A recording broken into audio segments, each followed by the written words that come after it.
ఆ భాగమును అంతా కూడా మనము కలిసి చదువుకుందాం. అపోస్తలుడైనటువంటి పేతురు గారు రాసినటువంటి మొదటి పత్రిక మొదటి అధ్యాయము 14-16 వచనాలు కలిసి ఉన్నాయి. ఆ భాగాన్ని మనందరం కూడా కలిసి చదువుకుందాం.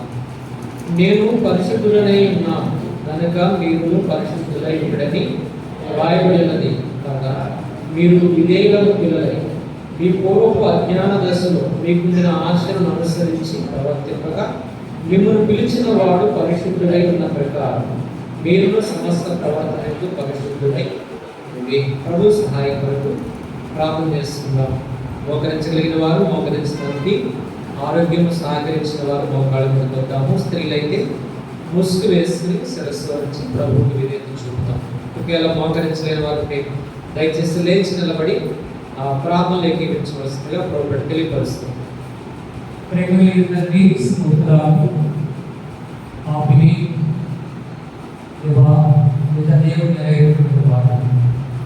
ఈ లోకంలో ప్రేమ అనే సమానమైన భావము అర్థము ప్రేమను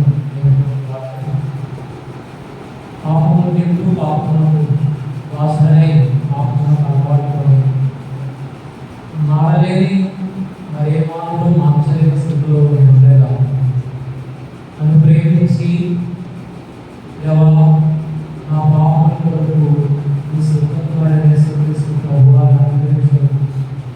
వెలితి దేవుడు నాలుగు ఇట్లో మీకు మాడనే స్థితిస్తూ వారిని శిలోమరణం ప్రభువులకు నా కోసం అనుమతించి ఈ గొప్ప ప్రేమను వెళ్ళవలసిన ఇటు ప్రేమకు నేను నీకు ఎదురుగలను ప్రేమించిన నటించిన వారైనా నీకు మనసును మరోసారి జ్ఞాపకం చేసుకుంటూ నా అందరికీ ఏమీ ఆసక్తి లేదు కానీ దేవారి ప్రేమకు భక్తులైన నేను తిరిగి ఆరాధించాలని మా జీవితాన్ని నడిపించాలని ఇష్టపడుతూ వస్తూ కోరికలు నమ్ముకున్న వ్యక్తులు వచ్చినారు. వారిని చేసిన ఈ పిల్లల నా సొంత వారి నామంలో నాకు ప్రాణ దేహాలు సజీవ యాగంగా బలిపెట్టుకుని సమర్పించుకోవాలనుకున్నాను. ఈ దాన్ని బలం సమర్పిస్తుందిగా నాకు మనకు మాట్లాడండి, మాట్లాడే వారిని నేర్పించండి, సహాయం చేయండి. సమయం మీది గ్రంథంకి ఆ బహుజనటువంటి స్త్రీలు సంఘం మీది ప్రజల మీద ఆత్మ మీది సమస్త మీరైంది. వారి మీద మాత్రమే మీరు జ్ఞాపకం చేసుకుని మరోపరచుకుని మిమ్మల్ని మీరు ప్రత్యక్షపరచుకోండి. దేవాలయాన్ని మీ మనస్సు మీద వచ్చి సంఘం విషయంలో మీ ఆలోచన ఏదైతే ఉందో, మీ కోరిక ఏదైతే ఉందో అది నెరవేర్చుకుని మీ నామం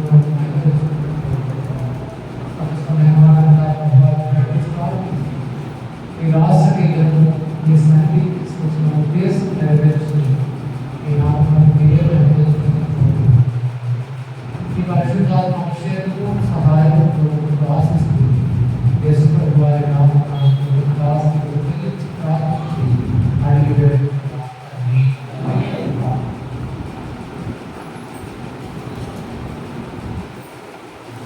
ఉదయకాల సమయంలో ప్రభు బలం సమీపిస్తున్న మనము మన పరిశుద్ధ గ్రంథమైన బైబిల్లో నుండి కొరింథీయులకు రాసిన మొదటి పత్రిక 11వ అధ్యాయము 28వ వచనం మనం చూస్తూ ఉన్నప్పుడు ప్రభువులో చేయడానికి సిద్ధపడుతున్న మనము మరి ఎట్లా చేయవేయాలంట అంటే లేఖనం చెప్తూ ఉన్నది మరి యోగ్యమైన రీతిలో మనము ప్రభువులో చేయవేయాలి. మరి ఎవరు యోగ్యులు? దేవుడు తప్ప ఏ మనుషుడు యోగ్యుడు కాదు. అయితే మరి యోగ్యత అయోగ్యత ఎలా తెలియపరచబడుతుంది? విద్యను బట్ట, రంగును బట్ట, ఎత్తును బట్ట, జ్ఞానమును బట్ట అంటే కాదు. దేవుని యొక్క వాక్య వెలుగులో దేవుడు మనతో మాట్లాడుతూ వస్తూ ఉన్న ప్రకారముగా లేఖనం ఏమి చెప్పుచున్నది, దాని ప్రకారంగా నేను ఉన్నానా లేదా అనేటువంటి విషయాన్ని మనం పరీక్షించుకుని పరిశీలన చేసుకుని అలాగూ ఉన్నట్లయితే మనం యోగ్యులం. ఆ తదుపరి మనం ప్రభు బలలో చేయడానికి యోగ్యులం. అలా లేము అంటే అయోగ్యులము. అయినప్పటికీ కరుణా సంపన్నుడైన దేవుడు మనం యోగ్యులు కావటానికి మరొక అవకాశం, మరొక తరుణం మనకి ఇస్తున్నాడు. కాబట్టి ఆ తరుణాన్ని మనం సద్వినియోగపరుచుకుని మన జీవితంలో అలాగ ఉన్నామా లేమా అని పరీక్షించుకుని ఏ ఏ విషయాల్లో మనం అలాగ లేము, ఏ ఏ విషయాల్లో మన హృదయం మన మీద దోషారోపణ చేస్తూ ఉందో ఆ విషయాల్లో మనము సమ్మతపరుచుకుని దేవునితో సమాధానపడి ఇలాగ లేను ప్రభువా, ఇక నుంచి ఇలాగ ఉంటాను ప్రభువా అని పశ్చాత్తాపంతో మనం తీర్మానం చేసుకుని చేయవేయవచ్చు. కాబట్టి అందుకని పరిశుద్ధ గ్రంథం బైబిల్ ఏం చెప్తుందంటే, కొరింథీయులకు రాసినటువంటి మొదటి పత్రిక 11వ అధ్యాయంలో 28వ వచనంలో ఈ మాట రాయబడింది. ఏమని అంటే, కాబట్టి అంటున్నాడు. కాబట్టి అంటే అర్థం ఏమిటి? దానిపై వచనం మనం చదవాలి. ఎవడు అయోగ్యంగా ప్రభు యొక్క రొట్టెను తినునో లేక ఆయన పాత్రలను త్రాగునో వాడు ప్రభు శరీరమును గూర్చి రక్తమును గూర్చి అపరాధి అవుతున్నాడు. కాబట్టి అయోగ్యంగా చేయకూడదు, ఎలా పడితే అలా తీసుకోకూడదు, ఎలా పడితే అలా తినకూడదు. స్వపరీక్ష అనేది చాలా అవసరం. మళ్ళీ మనమే పరీక్షించుకోవాలి. అటువంటి నియమం ఉంది. అలా కూడా కాకుండా కనుక ప్రభువులో చేవేసామా, యేసు ప్రభు రక్తములో కడగబడిన వారమైనప్పటికీ, మారు మనసు పొందినాము అని చెప్పుకున్నప్పటికీ, బాప్తిజం పొందినాము అని చెప్పుకున్నప్పటికీ, ప్రభు పనిలో, ప్రభు సేవలో, ప్రభు పరిచయలో, సంఘములో బాధ్యత గల వారిగా నడుచుకుంటున్నప్పటికీ మనం అపరాధం అవుతాం. కాబట్టి మనం పరీక్షించుకోవాలి. పరీక్షించుకోవాలంటే ఎలాగా? ఒకరి దృష్టికి, ఒకరి నడుచు మార్గం వాడి దృష్టికి ఎలా ఉంటుందంట? యథార్థంగా ఉంటుంది. నా మటుకు నేను బాగున్నా. ఆ మాట అన్నాను అనుకోండి, మీరేమంటారు? ఏందయ్యా నువ్వు ఏదో ఊరు నుంచి వచ్చి మా ఊరు వచ్చి మా ఆటలో నువ్వు బాగున్నావు, నా మటుకు నేను బాగున్నానంట నేను ఊరుకుంటామా? నువ్వు ఎంత బాగున్నావు మాకు తెలియదు కదా, నీకంటే బాగున్నావు. సమస్య అదే కదా. ఒకసారి ఒక సందర్భంలో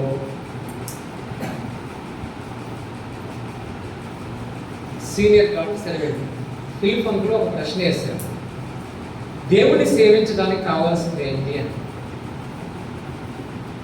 ఆ ప్రశ్న ఒకవేళ నేను జ్ఞప్తికి తెస్తున్నాను, ఒకవేళ ఈ ప్రశ్న నేను వేయట్లేదులే, కానీ ఆయన కనుక ఈ దినం ఇక్కడికి వచ్చి ఆ ప్రశ్న వేశారు అనుకోండి, మనం ఏ సమాధానం చెప్తాం?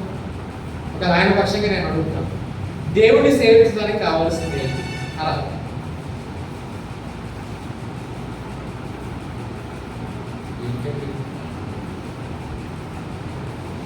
చెప్పడానికి మీ దగ్గర ఏమీ లేదు, లేకపోతే మిమ్మల్ని సమాధానం ప్రశ్న అడిగేంత గొప్పతనం నాలో లేదా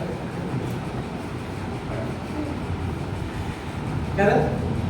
దేవుడిని సేవించడానికి కావలసింది ఏంటి అమ్మా? చెప్పండి, పర్వాలేదు. హృదయం. వాస్తవమే, దేవుడిని సేవించడానికి కావాల్సింది ఏంటంటే మంచి మనస్సాక్షి. పౌలపోస్తుడు అంటాడు, నేటి వరకు నేను మంచి మనస్సాక్షి గలవాడని దేవుణ్ణి సేవించుచున్నాను. విద్యా అర్హత కాదు దేవుణ్ణి సేవించడానికి కావాల్సింది,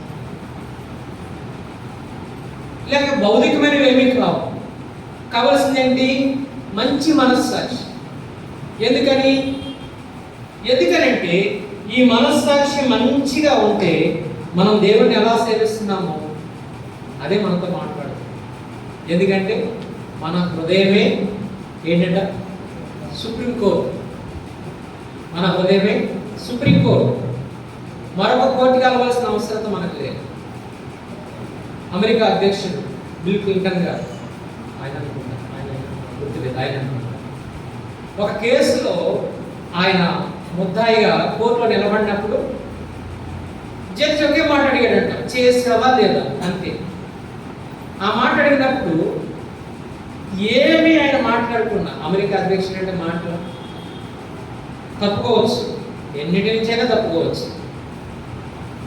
ఏం మాట్లాడకుండా అవును నేను చేశాను అన్నాడు. ఎట్లా వాళ్ళు లాయర్ అన్నాడంటే, ఎందుకు సార్ అట్లా ఒప్పుకున్నా, నేను వాదించేవాడిగా అంటే, అరే నాయన నువ్వు వాదించవచ్చు, కానీ అంతకుముందు నన్ను ఒకరు వాదిస్తున్నారు, ఆ వాదన తట్టుకోలేకపోయాను. ఎవరు సార్ అంటే నా మనస్సు. అందుకనే భక్తుడైనటువంటి యోహాను మొదటి పత్రికలో మనం చూస్తున్నప్పుడు 3వ అధ్యాయంలో ఈ మాట అంటాడు కదా. ఏమంటారు ఆయన? 3వ అధ్యాయము 20వ వచనం లేకపోతే 19-20 వచనం. ఇందువలన మనము సత్య సంబంధులమై ఎరుగుదు. దేవుడు మన హృదయం కంటే అధికుడే సమస్తమును ఎరిగి ఉన్నాడు కనుక మన హృదయము ఏ ఏ విషయంలో మన యందు దోషారోపణ చేయదు, ఆయా విషయములలో ఆయన ఎదుట మన హృదయము సమ్మతిపరచు. ఎవరు దోషారోపణ చేసేది? ఈ రోజు నేను ఎర్రగుంట షారును ప్రార్థనా మందిరం నుండి మీ దగ్గరికి వచ్చింది దోషారోపణ చేయడానికి కాదు, మిమ్మల్ని దోషులు, మీరు ఎలాంటి వాళ్ళు, మీరు ఎలాంటి వాళ్ళు అని చెప్పడానికి కాదు. ఎందుకని నేను కూడా మీతో పాటు పరీక్షించుకోవడానికి వచ్చాను, పరిశీలన చేసుకోవడానికి వచ్చాను. నా సాక్ష్యం ఎలా ఉంది, నా జీవితం ఎలా ఉందో పరీక్షించాను. ఎందుకని మన మటుకు మనం బాగానే ఉంటాం. ఈ మాట మనమే కాదు, అపోస్తలుడైన పౌలు గారిని అడిగితే కొరింథీయులకు రాసినటువంటి మొదటి పత్రిక 4వ అధ్యాయానికి మనం వెళ్ళినప్పుడు 4వ అధ్యాయంలో ఆయన అంటాడు 3వ వచనం, 4వ వచనం, 5వ వచనం మనం చూస్తున్నప్పుడు, మీ చేతనైనను మరెవరి చేతనైనను నేను పరీక్షింపబడుట విమర్శింపబడుట అల్పమైన సంగతి. ఎందుకని? సంఘాన్ని కట్టింది నేను, మిమ్మల్ని ప్రభు తట్టు తిప్పింది నేను, మిమ్మల్ని ప్రభువులోకి నడిపించింది నేను. మీ చేత నేనే విమర్శించబడటం అది అల్ప విషయం. ఇంకా ఆ దినాల్లో కనుక పౌలు గారు నాకులా నిలబడి మీలో ఎవరైనా నన్ను విమర్శించేవారు అంటే విమర్శించండి అంటే ఎవరు సాహసం చేయగలరండి? పైగా ఆయన ఏమన్నారు ఆయన? నేను క్రీస్తుని పోలి నడుచుకున్న ప్రకారం మీరు నన్ను పోలి నడుచుకోండి. ఇప్పుడు పౌలు గారిలో తప్పు పట్టుకోవాలని ఎవరిలో తప్పు పట్టుకోవాలా? యేసు ప్రభువులో తప్పు పట్టుకున్నాడు. ఎవడనుకోవాడు? యేసు ప్రభువులో తప్పు పట్టుకోగలిగేవారు ఏ మతంలోనూ లేరు, ఏ కులంలోనూ లేరు, ఏ దేశంలోనూ లేరు, ఏ భాషలోనూ లేరు. అటువంటి క్రీస్తును ఆధారం చేసుకుని, క్రీస్తును మాదిరిగా చేసుకుని ఆ ప్రభు వైపు చూస్తూ ముందుకు వెళ్ళినాడు. మరి అటువంటి పౌలు గారిని కొరింథీ సంఘం విమర్శించగలదా? విమర్శించడానికి సాహసం చేయగలదా? చేయలేదు. అయినప్పటికీ చూసారా, ఇక్కడ ఒక్కళ్ళు కూడా నన్ను విమర్శించే వాళ్ళు లేరని చెప్పేసి విరవేగట్లా. ఏమంటాడు ఆయన? నన్ను నేనే విమర్శించుకుంటున్నాను అన్నాడు. నన్ను నేనే. అందుకేమన్నాడు ఆయన? ఇతరులకు సువార్త ప్రకటించిన తర్వాత నేనే భ్రష్టుని అయిపోతానేమో అనే భయం, అనే ప్రశ్న, అనే దిగులుతో తన దేహం ఏం చేస్తున్నాడంటే శరీరంలో నలగొట్టు కూర్చుంటున్నాను. ఎవరు చెప్పారు పౌలు గారికి? అయ్యా నువ్వు నాకు సువార్త చెప్పావు, ఇలా ఉండకూడదు, అలా ఉండకూడదు అన్నావు, ఇప్పుడు నువ్వే ఎలా ఉంటున్నావు? అవకాశం పౌలు గారు ఎక్కడ ఇవ్వలేదే? అవకాశం పౌలు గారు ఎక్కడ ఇవ్వలేదే? ఎందుకు ఇవ్వలేదంటే ఎవరో వచ్చి విమర్శించేదానికంటే తనను తానే విమర్శించుకుంటూ ఉంటుంది. ఒక మాట చెప్పిన, తనను తాను విమర్శించుకున్నవాడు ఇతరుల చేత పరామర్శ పొందుకోగలుగుతాడు. బ్రదర్ బాగున్నారా, అక్క బాగున్నారా అని అడుగుతాడు. తనను తాను విమర్శించుకోవడం మానేసి తనను తాను పరామర్శించుకుంటూ ఇతరులను విమర్శించేవాడు తాను ఎప్పుడు కూడా విమర్శకు గురవుతాడు. అదే కాదు కవులపోస్తున్నాను లేక ప్రభు వారు అన్నారు, ఇతరులను విమర్శించేవాడు ఏం చేయబడతాడంట? ద్రోహి అనపడతాడు. ఆ ద్రోహి అని వాడు ఏం చేస్తాడంట? విమర్శలోకి తేపడతాడు. కానీ ప్రభు వల్ల ఇతరులను విమర్శించేది కాదు ఒక్కోసారి. ఎందుకంటే ఈ పరిస్థితులు చాలా భిన్నంగా ఉన్నాయి. ఈ దినాల్లో, అంత్య దినాల్లో, అపాయకరమైన దినాల్లో ఉన్నాం. కాబట్టి మనం గమనించవలసిన విషయం ఏంటంటే, రొట్టె పుచ్చుకునేవారు రొట్టె పంచేవారు విమర్శిస్తున్నారు, రొట్టె పుచ్చుకునేవారు రొట్టె పంచేవారు రొట్టె విరిచేవారు విమర్శిస్తున్నారు, రొట్టె విరిచేవారు రొట్టె పంచేవారు విమర్శిస్తున్నారు, రొట్టె పంచేవారు ఇట్లా ఏం చెప్పుకుంటున్నారు? ఎల్లాలో చెప్పిన మేకకు తోక, తోకకు మేక అన్నట్టు ఉంటుంది. దీనంతటి కారణం ఏంటంటే గ్రహింపును కోల్పోతుంది. పక్కవారిని విమర్శించే సమయం కాదు. మరేంటి సమయము? మనమే విమర్శించుకునేస్తాం. ఒక మాట చెప్పిన, మనం ఎటువంటి సమయంలో మనకి ఇంకా సమయం కొంచెమే ఉంది, కాలము కొంచెముగా ఉంది, ఇక వచ్చేవాడు ఆలస్యము చేయవచ్చునని లేఖనం సెలవిస్తుంది. మరి సమయం ఎంత కొంచెముగా ఉంటే మనం విమర్శించుకోవడానికి బదులుగా ఎవరినో విమర్శించుకోవడానికి ఇష్టపడుతున్నాం అంటే సమయం అంతా ఎవరివరకు ఉపయోగపడుతుంది? ఇప్పుడు ఉపయోగిస్తున్నాం మనం. అరే మీరు చదువుతున్నారు కదమ్మా, చదువుతున్నారు కదా, మేము ఒకప్పుడు స్టూడెంట్సే కానీ ప్రస్తుతానికి సీనియర్స్ అయిపోయి గతాన్ని మర్చిపోయి. మీరు మీ సమయం అంతా మీ స్టడీ కొరకు ఉపయోగిస్తారా, పక్క వాళ్ళ స్టడీ కొరకు ఉపయోగిస్తారా? మీరు టెక్స్ట్ బుక్లు కానీ ఏదైనా చదివేటప్పుడు మీకోసం చదువుతున్నారా, పక్క వాళ్ళ కోసం చదువుతున్నారా? మేము ఎంత మంచి స్టూడెంట్స్ తెలుసా? మేము చదివేది ఇతరుల కోసం.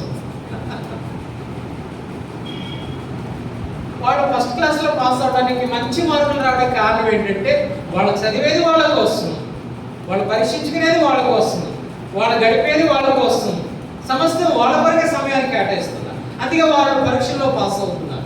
మనం కూడా రేపు ప్రభు రాబోతున్నాడు, మనకు కూడా ఏముంది, ఒక పరీక్ష ఎగ్జామ్ ఉంది, దాంట్లో పాస్ అవ్వాలంటే ఏం చేయాలి? ఆయన ఎలా చదువుతున్నాడు, ఈయన ఎలా చదువుతున్నాడు అని విమర్శించడం కాదు, కానీ నేను ఎలా అవుతున్నాను, నా జీవితం ఎట్లా. So right.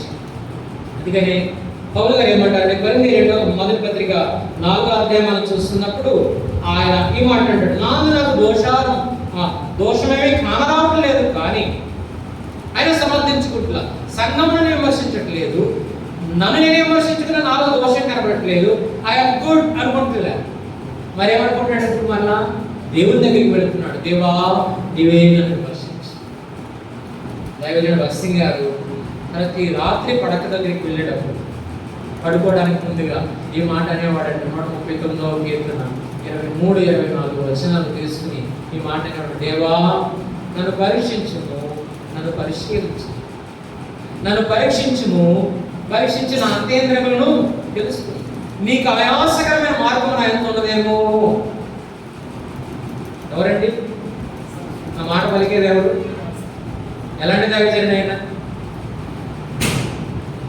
నేనంటాను, చాలా మంది క్రైస్తత్వంలో తప్పులు వెతికారు, యేసుప్రభుని ఎరిగిన వాళ్ళు తప్పులు వెతికారు, కానీ యేసుప్రభు తప్పులు వెతకలేకపోయారు. ఎంత వాస్తవమో ఆయన స్థాపించిన సంఘాలలో సమస్యలు వెతుకుతున్నారు, కానీ ఆయన సువార్త చెప్తే రక్షించబడ్డ వారిలో తప్పులు వెతకగలుగుతున్నారు, కనుక్కోగలుగుతున్నాం. కానీ భక్త సింగాల్లో ఇది ఆయన పొరపాటు చేశాడని చెప్పడానికి ఏమీ లేదు నా దృష్టిలో. నాకైతే ఒక్కడ కూడా తగలేదు, అలా వెతకాలని ఆలోచన కూడా నాకు లేదు. ఎందుకని నేను ఆయనలో ఏదైనా వెతకాలంటే ఆయనకంటే పై స్థాయిలో ఉండాలి, అదే కదా, అప్పుడే నాకు ఆరాధన ఉంటుంది వాస్తవం. కాబట్టి పౌలపోస్తుడు ఇక ఇప్పుడు ఎవరికి అప్పగించుకుంటున్నాడు? దేవుడికి అప్పగించుకుంటున్నాడు. దేవా నీవే నన్ను చూడు, నీవే నన్ను విమర్శించు. ఇప్పుడు ఆయన విమర్శిస్తే ఎట్లా ఉంటుంది పరిస్థితి? దేవా దోషములు కనిపెట్టి చూసిన దేవా ప్రభువా ఎవడని ఎదుట ఎవరంటే అది ఎవరున్నారు? నేనున్నా, మీరెవరన్నా తెలియదు, కానీ నేను కూడా ఉన్నా. ఎందుకంటే ఆయన కనుదృష్టి ఎలాంటిదంట? నిష్కళంకమైనది, దుష్టత్వమును చూడనట్టుగా ఉండేది కాదు. ఆయన కనుదృష్టికి చాటైనది, మరుగైనది అంటూ ఏది కూడా ఈ సృష్టిలో లేదు. సమస్తమును తేటగా చూడగలిగేవాడు. ఈ కళ్ళందరూ ఆయన అవసరం లేదు కదా. మరి అటువంటి దేవుని కనుదృష్టికి మనం వెళ్ళి మనం చూసుకోవాలి. ఎంత కష్టమో కదా. భవిష్యత్తుకే మనం ప్రభు దగ్గరికి వెళ్ళి నన్ను పరీక్షించి ప్రభువా, నన్ను పరిశోధించి ప్రభు అని మనం అనలేం. అన్నా కానీ ఎన్ని ఎదుగుతాడో ఏంటో ఈయన మామూలు విషయం కాదు కదా. కానీ మనం గమనించవలసింది ఏంటంటే, నేను ఒక మంచి సలహా చెప్తాను. నేను దేవుని దృష్టికి వెళ్ళి ప్రభువా నేను ఎలా ఉన్నాను అని ఎవరు అడగలుగుతారో తెలుసా? చాలా ఉన్నతమైన స్థాయిలో నేను ఉండాలి అనుకున్న వాళ్ళు ఖచ్చితంగా ఆయన కనుదృష్టికి వెళ్ళాలి. ఇప్పుడు నాకు దగ్గర సైట్ ఉందండి, ఈ బైబిల్ దగ్గర నుంచి కనపడదు, పెద్ద ఫ్రెండ్ తీసుకున్నాను నేను. అది జర్నీకి కష్టం, అది అంత పెద్ద చేటలాగా ఉంటుంది, తేవాలంటే బైబిల్ బ్యాగ్ పట్టు. అందుకని తెలుసుకున్నాను. నేను స్థానిక సంఘంలో ఆ బైబిల్ చదువుతాను, ఆ బైబిల్ బోధిస్తాను. అప్పుడు ఈ కళ్ళద్దాలు నాకు పని లేదు, ఎందుకంటే లాంగ్ సైట్ కాదు, షార్ట్. అదే ఇప్పుడు ఈ బైబిల్ నేను చూడాలంటే ఎట్లా చదువుతా, నాకు ఏం కనపడ, మొత్తం అంతా ఒకటే అనుకుంది. ఇప్పుడు ఖచ్చితంగా కళ్ళద్దాలు ఈ కళ్ళద్దాలు పెట్టుకోవడం వల్ల ఏం జరుగుతుందంటే, చక్కని అక్షరాలు కనపడతాయి, ఒత్తులు, పొల్లులు, హల్లులు మొత్తం అన్నీ కనపడతాయి. అప్పుడు నేను స్పష్టంగా చదవగలుగుతాను. లేకపోతే అది హలో అంటే నేను పొలో అంటాను. అక్కడ హలో అని ఉందనుకోండి, నా కళ్ళు కనబడకపోతే నేను పొలో అంటాను. అలా ఉండకూడదు. ఒకవేళ నేను అక్కడ హలో అని ఉంది, నేను పొలో అని చదివాను అనుకోండి, మీరు వెంటనే బ్రదర్కి ఏమన్నా బ్రదరు ఈయన ఎప్పుడు పిలవకండి బ్రదరు, ఆయన తప్పులు చదువుతాడు ఈయన. ఇప్పుడు ఏమొచ్చింది నాకు ఇక్కడ అవమానం వచ్చింది. ఆ అవమానం నేను పొందకూడదు అంటే కదా, ఒక మంచి సాక్ష్యం నేను పొందాలంటే నేను మంచిగా చదవాలా. మంచిగా చదవాలంటే అక్షరాలు మంచిగా చూడాలా. మంచిగా చూడాలంటే మంచి కళ్ళద్దాలు పెట్టుకోవాలి. అలాగే దేవుని దృష్టికి మనం వెళ్ళి, ప్రభా నేను ఎలా ఉన్నాను, నా సాక్ష్యం ఎలా ఉంది, నా విధానం ఎట్లా ఉంది అని నన్ను నేను పరీక్షించుకుని, ప్రభా నన్ను పరీక్షించి ప్రభా అని ప్రభువుకు అప్పగించుకుంటే, దేవుడు పరీక్షిస్తే ఎలా ఉంటాడు మనం? ఈ మాట ఉంది, ఏమనుకోకండి, ఒక్కోసారి పదాలు అలా ఉంటాయి కానీ బైబిల్ని అనుసరించి చదువుతున్నాను నేను. యేసుక్రీస్తు వారు రూపాంతరం పర్వతం మీదకి రూపాంతరం చెందిన తర్వాత, ఆయన రూపాంతరం చెందుతున్నప్పుడు ఆయన వస్త్రాల గురించి రాసేటప్పుడు మార్క్ అన్నాడు, ఈ లోకంలో ఏ చాకలి తెలుపు చీరనంత తెల్లగా ఉన్నాయంట. ఎందుకు ఆ పదాన్ని ఉపయోగించినాడు ఆయన? నేను అనుకున్నా ఇదేంటి బైబిల్లో కూడా పొలం ఉందా ఏంటి అంటే, అది పొలం కాదు, వృత్తి. అది కులం కాదు కానీ వృత్తి. ఎందుకని నాకు అర్థమైంది.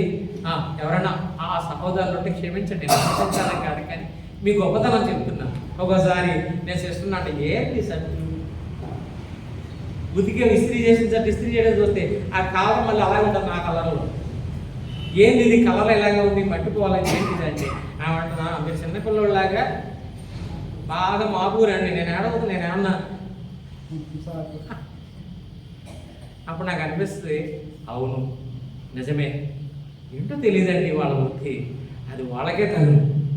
అందుకే పరిశుద్ధ గ్రంథం అటువంటి చేతి పని కలిగి ఉన్న వారిని ఘనపరుస్తుంది. అది మీకు సాధ్యం, మీకు మాత్రమే సాధ్యం, మరెవ్వరికి సాధ్యం కాదని చెప్తున్నా. అదే కానీ కులాన్ని విమర్శించాలి ఇక్కడ. అట్లాగే నేను అంటాను, యేసు ప్రభుకు మన జీవితాన్ని అప్పగించుకుంటే, ప్రభా నన్ను చూడయ్య అంటే దేవుడు మనం చూసి ఏం చేస్తాడు?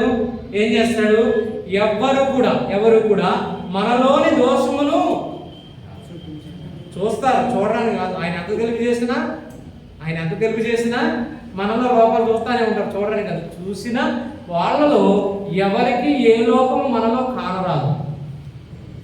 అంత తెల్లగా, అంత పరిశుద్ధంగా, అంత మంచి సాక్ష్యం ఆయన మనకి ఇచ్చేవాడు ఉంటాడు. అలా ఇవ్వాలి అంటే మనం చేయగలిగింది ఒకటే, ఏంటది? మనం పరీక్షించుకోవాలి. పరీక్షించుకున్నప్పుడు మన హృదయం మన మీద ఏం చేస్తుందంట? దోషారోపణ చేస్తుంది. దోషారోపణ చేయకూడదంటే ఏం చేయాలి మరి? మన మనస్సాక్షి మంచిదై ఉండాలి. ఒక్కోసారి మన మనస్సాక్షి మనం భలే సపోర్ట్ చేస్తుంది.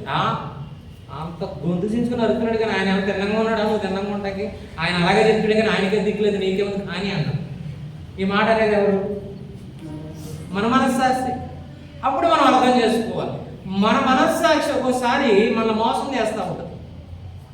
మనం చేసే పొరపాటు తప్పులను మనం సమర్థిస్తూ ఉంటుంది. ఏం కాదులే, అతనికంటే కొంచెం బెటరే నువ్వు, ఆమె కంటే కొంచెం బెటరే నువ్వు అని సమర్థిస్తూ ఉంటుంది. అప్పుడు గమనించవలసింది ఏంటంటే, మన మనస్సాక్షికి ఎక్కడో కల్మషం తోసింది అంటే దానికి మసక వచ్చింది, దానికి సరిగ్గా కనపడట్లా కదా.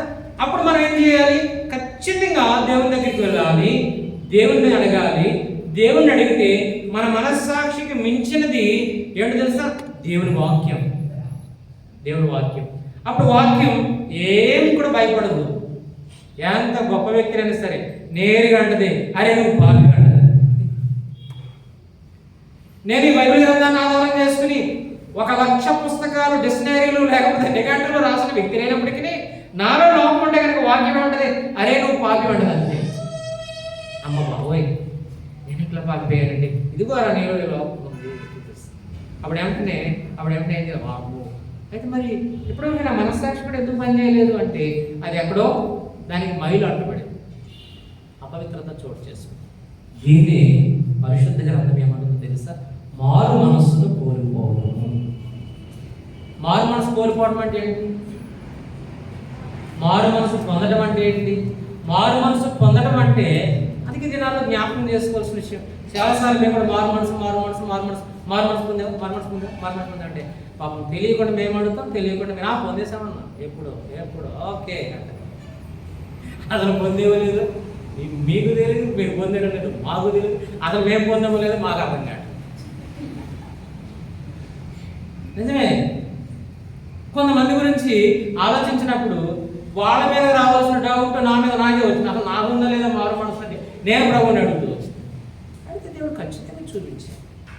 మారు మనసు అంటే ఏంటి చూడండి. హెబ్రీ పత్రిక 9వ అధ్యాయం 14వ వచనం. ఇవన్నీ అనుభవపూర్వకంగా ఇతరులను విమర్శించాలని కాదు, కానీ నన్ను నేను విమర్శించుకున్నప్పుడు లేఖనములో నుండి దేవుడు బయలుపరిచినటువంటి వాస్తవికమైనటువంటి సత్యాలు చూద్దాం. నిత్యుడు ఆత్మ ద్వారా తనను తాను దేవునికి నిర్దోషిగా అర్పించుకున్న క్రీస్తు యొక్క రక్తము నిర్జీవ క్రియలను విడిచి జీవము గల దేవుణ్ణి సేవించుటకు మీ మనస్సాక్షిని ఎంతో ఎక్కువగా శుద్ధి చేసి. యేసు ప్రభు తన రక్తంతో ఏం చేస్తున్నాడంటే, యేసు రక్తంలో కడగబడ్డావా అంటే కడగబడ్డా. ఎక్కడ కడిగాడు, ఏం కడిగాడు తెలియదు. చూడండి, మారు మనస్సు అంటే యేసు ప్రభు రక్తంలో కడగబడినటువంటి మనస్సాక్షి. మనస్సాక్షి ఉంది, ఇది అందరికీ ఉండదు మనస్సాక్షి. అలాగని చెప్పేసి ఆ మనస్సాక్షి అందరిలో పనిచేస్తాడు, పనిచేస్తాడు. తాగి ఊగి తేలుతూ ఉంటాడు. అరే నాన్న ఎందుకు అట్లా తాగుతున్నావు అంటే వాడు ఏమంటాడు, ఎవరి సొమ్మను తాగుతున్నానా, నా సొమ్ము నేను తాగుతున్నాను. కొంతమంది అంటారు అయ్యగారు తాకపోతే ఉనికిపోతూ ఉంటారు. మనం అందరం పని చేయడానికి వచ్చిన ఒక ఆయన చిన్న వయసు పెళ్ళాక పిల్లలు మంచినీళ్ళు ఇంట్లో మంచి వాటర్ బాటిల్ తీసుకున్నాడు. ఆ వాటర్ బాటిల్ ఊపేస్తాడు, గంట ఊపినట్టు ఎలాగెళ్ళాలి. మందల అవుతుందా అని అడిగారు. ఏంటంటే ఏం కాదులే ఉందా, కొద్దిగా ఏం కాదు, బాగానే ఊపుతున్నాం గంట అంటే ఏమైపోయి. ఇప్పుడు చిన్న వయసులో 40 సంవత్సరాల లోపు 36, 38 ఉంటాయి అంత నుంచి ఏమో చిన్న వయసు. ఈ చిన్న వయసులో ఎంత సేక్ ఎందుకు వచ్చింది, తాగుడికి అలవాటు పడి. అప్పుడు ఏమంటాడు, అయ్యారు తాకపోతే ఉండలేకపోతున్నాను, పని చేయలేకపోతున్నాను. పని చేయలేకపోతున్నాడు. మంచి ఎండలో పాపం తాగి ఉన్నాడు, తాకపోతే పని చేయలేకపోతున్నాడు పాపం. నేను హెల్ప్ చేద్దామని వెళ్తే నా ప్రాణమే పోతుంది. ఇక ఆ మేస్త్రి చూసి అన్నాడు, పోయిరా అన్నాడు. అంతే నాకు వినపడింది అన్నమాట. ఎక్కడ పోయిరమ్మన్నాడు నాకు అర్థం కాదు. ఎక్కడ పోయి వచ్చినాడు ఇప్పుడు, బలం అనిపించడానికి బూస్టింగ్కి. ఆ ఇల్లు వచ్చిన తర్వాత సురుగ్గా పని చేస్తాడు. ఎక్కడ పంపించామన్నా ఇక తప్పదల్లా మేస్త్రి మనకి లేవని అంటే తిరువని వస్తాను వచ్చాడు అలా తప్పదన్న ఇక వాడు తాకపోతే పని చేయడన్నా. ఇప్పుడు ఏంటి దాని అర్థం, వాడు ఏమనుకుంటున్నాడు, ఇదే నా డ్యానింగ్, ఇదే నా బలం, ఇదే నాకు మంచి అని అనుకుంటున్నాడు. ఇప్పుడు తాగుతాడు వింటాడు. ఇప్పుడు వాళ్ళు తాగుతాను ఎవరు చెప్పాలి, వాడికి ఎవరు చెప్పాలా, వాడు మనస్సాక్షిగా వాడికి చెప్పాలి, వాక్యమైన వాడితో మాట్లాడాలి. ఈ రెండు జరగకుండా మనం ఏమంత చెప్పినా దొనపోతు మీద వర్షం కురిసినట్టు. ఒక ఆయన అన్నాడు, అన్న ఏంటన్నా బ్రదర్లు చేసే పని ఏంటి, ఆయన ఎట్లా చేస్తాడన్నా.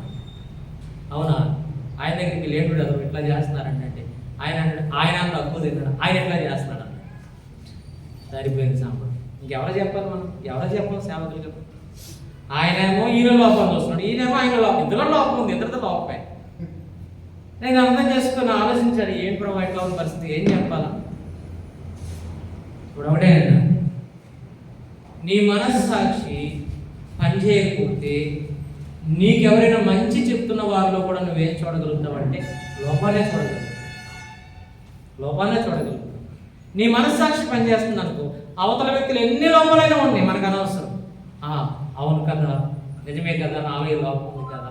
అందుకే విషయం ఏంటంటే ఈయనేమో వడ్డీ వ్యాపారం చేస్తున్నాడు, ఆయనేమో కిరాణా కొట్టు వ్యాపారం చేస్తున్నాడు. ఈయన అంటాడు వడ్డీ వ్యాపారం చేయొచ్చా అంటాడు ఆయన ఏ వచ్చి బీతో అంటాడు, బి అంటాడు సరే నేను వడ్డీ వ్యాపారం చేస్తాను, తప్పే. ఈయన ఎలా తోస్తున్నాడు, దొంగ తోకలు తోయట్లేదు, దొంగ లెక్కలు రాయట్లేదు, ఇలా చేయొచ్చు అంటాడు ఏ బిని. ఇప్పుడు ఏమో బీతో చెప్తున్నాడు, బి ఏమో ఏ. మరి ఇప్పుడు మనం ఏం చేయాలి మధ్యలో అంటే వాళ్ళిద్దరు మనస్సాక్షి ఏం చేయట్లే, పని చేయట్లే. అప్పుడు నేను అర్థం చేయాలి, వాళ్ళ మనస్సాక్షి పనిచేసే వరకు మనం ఏం చేయలేం. ఎంత చెప్పినా అర్థం ఇప్పుడు వాళ్ళిద్దరి మధ్యకి వెళ్ళి నేను ఏదైనా చెప్పాను, వాళ్ళిద్దరి కలిపి నాలో లోపాలు ఏమంటారు, ఈయన వాక్యం తప్పు చెప్పాడు, లేకపోతే ఆ వచనం తప్పు చదివాడు, లేకపోతే ఆ చరణం తప్పు పాడాడు, ఈ కీబోర్డ్ పెట్టి సరిగ్గా ఇట్లేదు, ఆ రిథమ్స్ సరిగ్గా ఇయ్యాలి. మాలో అందుకేముంటే చెప్పండి.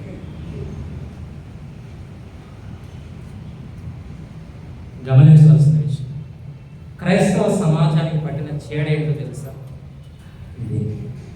అందుకే ఈ మధ్యాహ్నకాల సమయంలో ప్రభువులో చేయడానికి సిద్ధపడుతున్న మనము గమనించాలి, మనం పరీక్షించుకోవాలి, పరిశీలన చేసుకోవాలి.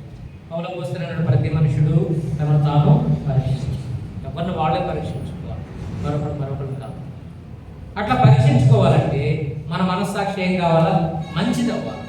చెడిపోయిన మనస్సాక్షి కలిగిన మనం, పడిపోయిన మనస్సాక్షి కలిగిన మనం, పాపానికి లోపాలకి అలవాటు పడిన ఈ మనస్సు అది ఎట్లా మన నేరారోపణ చేయగలదు? చేయలేదు. అందుకే యేసు ప్రభువు నామమునందు విశ్వాసం వచ్చిన మనకు పరిశుద్ధాత్మ దేవుడు మనం సంధించినప్పుడు, దేవుని వాక్యం ద్వారా మనలో లోకమందన సత్యాన్ని మనం ఎరిగినప్పుడు, మన పాపాలు మనం ఒప్పుకున్నప్పుడు యేసు ప్రభు ఏం చేసిన తన రక్తంతో మన మనస్సును ఎంతో ఎక్కువగా శుద్ధి చేస్తుంది. ఈ మనస్సే మారు మనస్సు. ఈ మనస్సాక్షి కనుక మనం పనిచేస్తుంటే, ఈ మనస్సాక్షి కలిగి కనుక మనం క్రైస్తవులుగా జీవిస్తుంటే, మనం తప్పు చేసినప్పుడు వెంటనే స్పందించేది ఎవరు? ఈ మనస్సాక్షి. ఈ మనస్సాక్షి అంటది, అరే నువ్వు తప్పు చదువుతావా, అది ఇది కరెక్ట్ కాదు, అరే ఇట్లా లేదా ఒకసారి మనం నేను తప్పు చేస్తున్నానేమో అనే భయం దిగులు వస్తుంది. అప్పుడు ఎవరో వచ్చి మనకి చెప్పడం కాదు, మనమే వెళ్ళి అడుగుతాం, బ్రదర్ ఇట్లా చేయొచ్చా, బ్రదర్ ఇట్లా ఉండొచ్చా, బ్రదర్ విషయం ఇది వాక్యానుసారమైంది అని నేను ఎట్లా అనుకుంటున్నాను అంటే. ఒక స్టూడెంట్స్ వచ్చి నన్ను అడిగారు. సహజంగా నేను అంత పెద్ద చదవనేం కాదు, అంత విద్యార్థినేం కాదు, విద్యార్థి అంత చదువుకున్న వ్యక్తి కాదు. అంకుల్ నేను ఈ గ్రూప్ తీసుకోవాలనుకున్నాను, తీసుకోవచ్చా అని అడిగి. నాకు ఇదేంటి నీ చదువు చేసినమ్మా, సరే ప్రార్థన చేయండి అంకుల్ వెళ్ళిపోయింది. తర్వాత నేను ప్రార్థన చేస్తా వచ్చా, ప్రభా ఒకటే చదువుకోవాలి, ఏంటో సహాయం చేయండి. ఆమె అడగడం తప్పులేదు, ఒక సేవకునిగా గౌరవించండి, అడగాలి, సలహా తీసుకోవాలి. నేను ఒక మాట చెప్పిన, బైబిల్లో మనసు మారిన వారు చేసిన మొట్టమొదటి ఏంటి తెలుసా? వారు అడిగారు, ప్రభువా నేనేం చేయాలి? వాళ్ళు అడిగారు, అయ్యలారా మేమేం చేయాలి? ఏది పడితే చేసుకుంటూ పోవడం కాదు. నీ మనసు మారితే ఖచ్చితంగా అడుగుతాం, దేవుణ్ణి అడుగుతాం, దైవజనుని అడుగుతాం, ఖచ్చితంగా అడుగుతాం. ఎట్లా పడితే అట్లా చేస్తాం. ఎందుకంటే మన మనస్సాక్షిని దేవుడికి అడిగాడు కదా, మన మనస్సాక్షిని మరొక చెప్పి మన హృదయానికి అడిగినాడు. ఎట్లా అడిగినాడు ఆయన? చూడండి, మాట చూపిస్తారు మీకు. మారు మనసు అంటే ఏంటి, దాన్ని ఎంతగా కాపాడుకోవాలి, అది కాపాడుకోకపోతే ఏం జరుగుతుందో చూద్దాం. ఆ బాధ్యతను మాత్రం గుర్తు చేసుకుందాం. ఆ తర్వాత మనం ముందుకు వెళ్ళిపోదాం. పేతురు రాసిన మొదటి పత్రిక 2వ అధ్యాయము 2-3 వచనాలు కలుస్తున్నాయి. బాగా చూద్దాం. సమస్తమైన దుష్టత్వమును, సమస్తమైన కపటమును, వేషధారణను, అసూయను, సమస్త భూషణ మాటలను మాని కొత్తగా జన్మించిన శిశువులను పోలిన వారై